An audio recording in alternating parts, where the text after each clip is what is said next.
Hello MERSEYBEET lovers, and just going to give you a little plot tour in this video to see how it's doing in November. We are 17th of November today, and surprisingly it's quite mild. It's about 16 degrees, just a gentle breeze, and it's just an ideal day to be on the plot.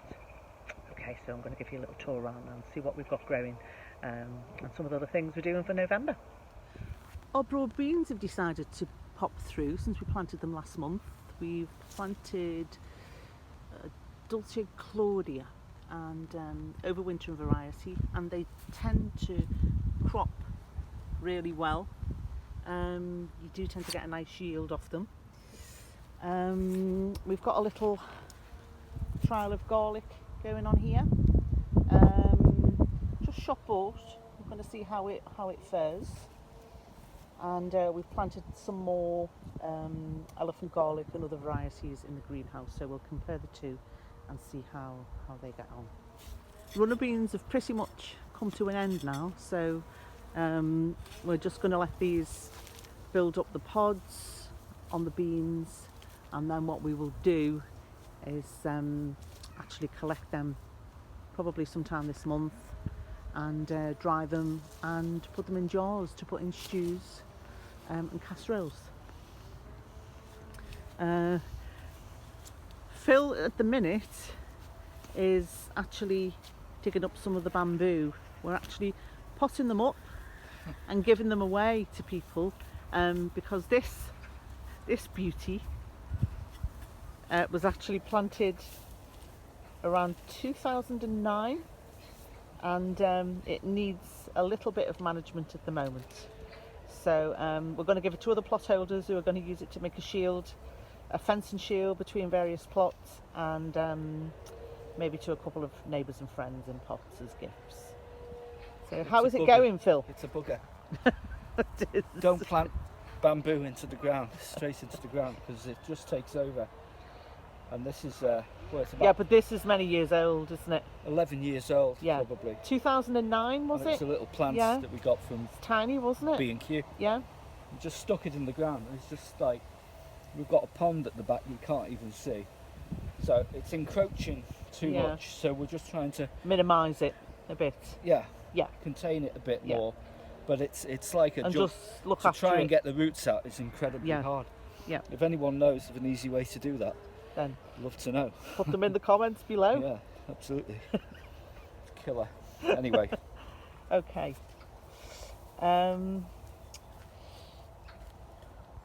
Right, we've got some dill here that we're going to let go to seed. We've also got some nice beetroot coming up as well. Here we have a nice bed that we've been cropping for quite some time of Mitsuna, and it's really give us a continuous supply of lovely Mitsuna leafy green salad leaves right throughout the season, and we'll have it right through winter because it's a very hardy crop. It grows well in the winter. People tend to be put off growing it outside in the winter, but it does really well. It doesn't really need a greenhouse or a polytunnel. It can survive quite well. The rocket we've been cropping, and that's getting near to its end at the minute. What else have we got? Japanese onions are coming up quite well, and we've got a lovely mix of kohlrabi here. Some purple kohlrabi and some white delicacy as well, white variety, and that is really, really nice. Some purple here, purple kohlrabi here, that's doing quite well. Nice selection of chives coming up next to them, though needs a little bit of weeding, next to the chamomile, which makes a fantastic chamomile tea. You can dry the leaves and the chamomile heads in a food dehydrator if you've got one. We have one to make tea and dry all our herbs that we grow at home. and you just give yourself an endless supply of herbs and teas right throughout the year. It's really a good investment. and I think I've noted a lot of other YouTubers, plot holders, have actually invested in one. So have a look up if you haven't got one, and it's much quicker than trying to dry them in the oven, and you get a better accuracy on them. Right, we've still got some bright lights coming up here. We're getting a nice crop of turnip here. Just let me check. Norfolk Greens is what we grew, yes. And we've tried some of them already, and they're really beautiful. They're a nice flavour, and again, we've been making lots and lots of stews this autumn, so they really lend well in a nice pan of stew with all your other lovely veggies that you grow as well. More beets here, more spring onion, a little bit more matsuna, and continually cropping the beet and the perpetual spinach. Strawberry bed, well, that needs sorting out for over winter. And again, in the cold frame, we've got a really nice array of mixed greens.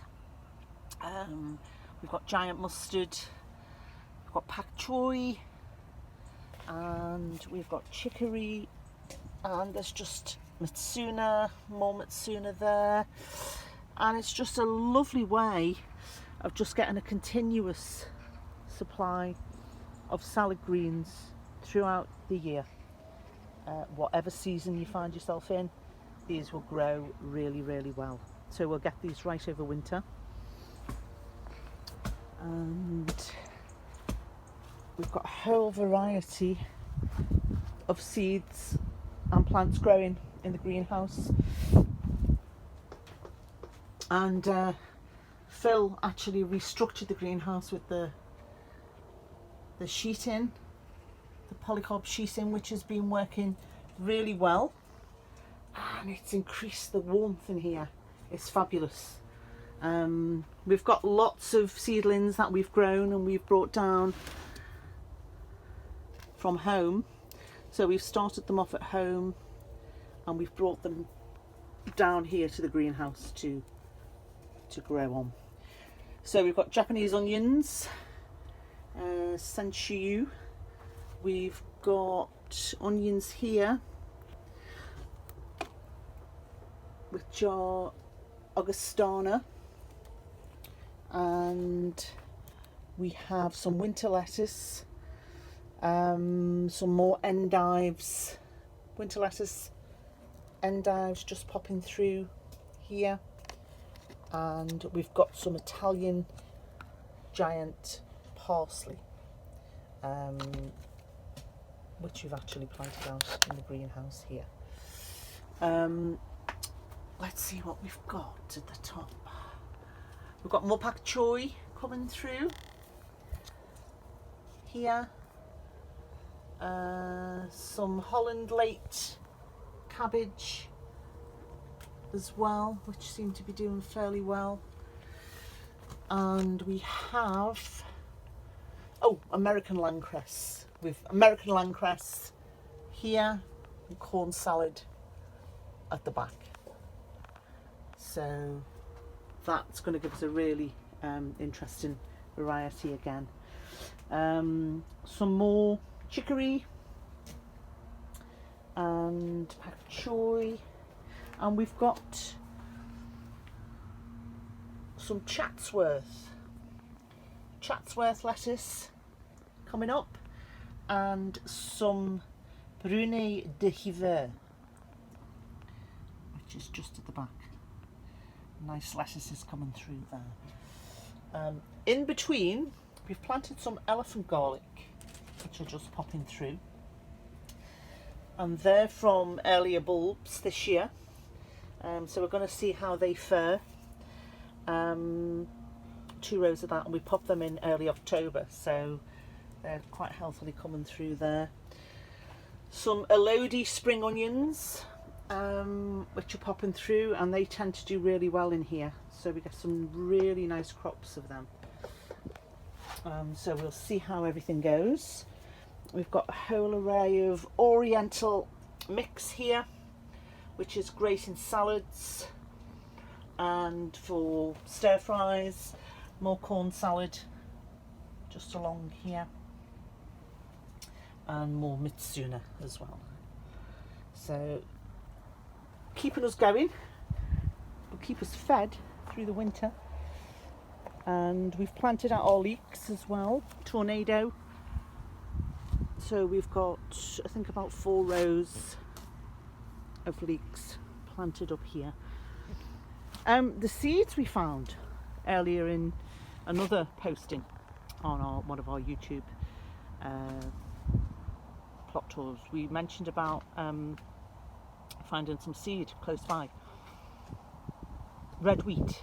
Now we did plant it, but at the moment I think either the ants have ran off with it, but it's not actually germinated.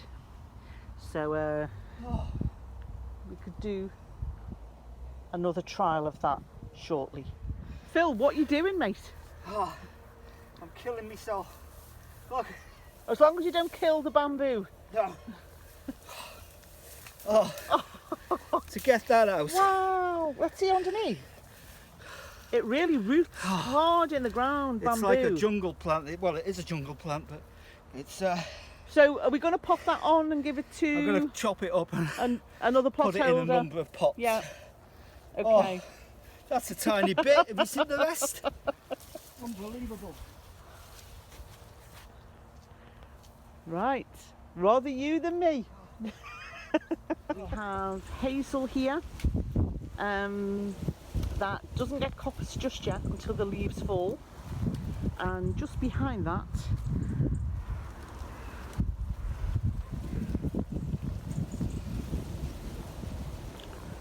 you can see some golden willow there, which we will also crop, or coppice I should say, and use around the plot next year. We're thinking of building some more wigwams with it, and maybe a few other things. I'm being a bit more versatile with the willow, and because we get a wonderful crop of the stems, and the stems are so useful on your plot.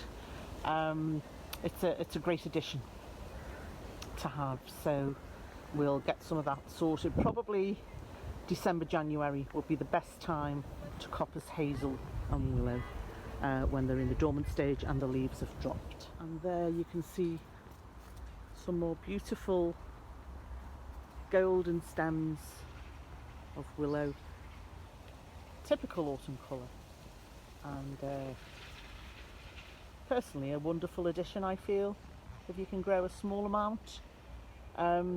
We usually coppice it annually. We haven't coppiced it for 2 years, I think, so obviously it's got a bit bigger than normal, but it's allowed the stems to really bulk out quite a bit, so really strong willow stems that we can put to good use.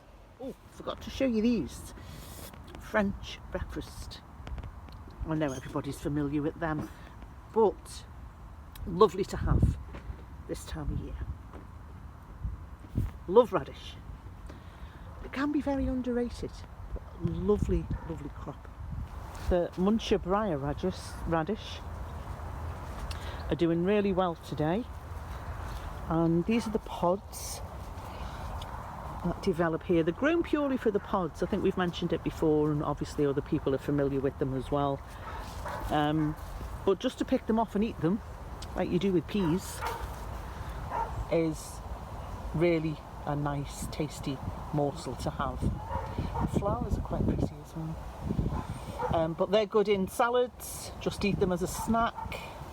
Let them get a bit bigger and they'll be good in stir fries, and they are really, really nice. So they're grown more for their seed pod than they are for the root ball system, so really nice, lovely addition as well. Bamboo swaying in the breeze is quite nice. I do really like this plant. huge plant, but we do have to slightly maintain it. And but it is a lovely architectural plant, and the birds love it. So yeah, we'll see how we get on with that. So if you like the video, it's been informative, then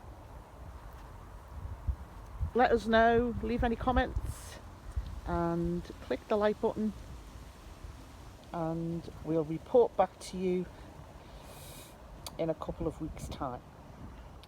So from MERSEYBEET Gardening, I will say adieu, au revoir, a bientôt, ciao, bye for now.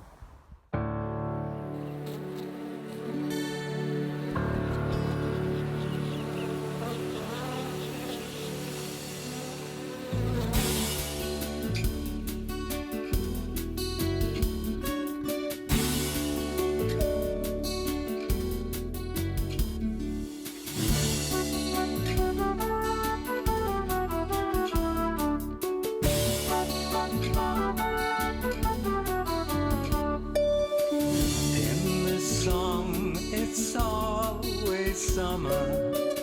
In this song, the sky is blue. I don't care if clocks are ticking. Here and now, I am here for you.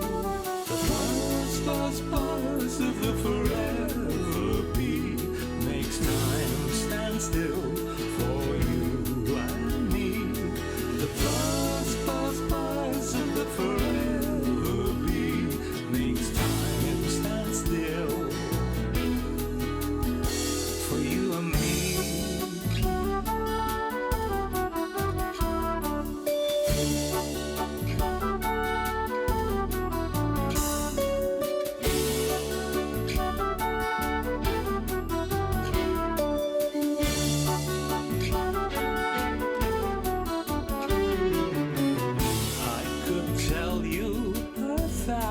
Stories. I could spin you a yarn or two. In this song, it's always summer. In this song, our dreams come true. The buzz, buzz, buzz of the forever bee makes time stand still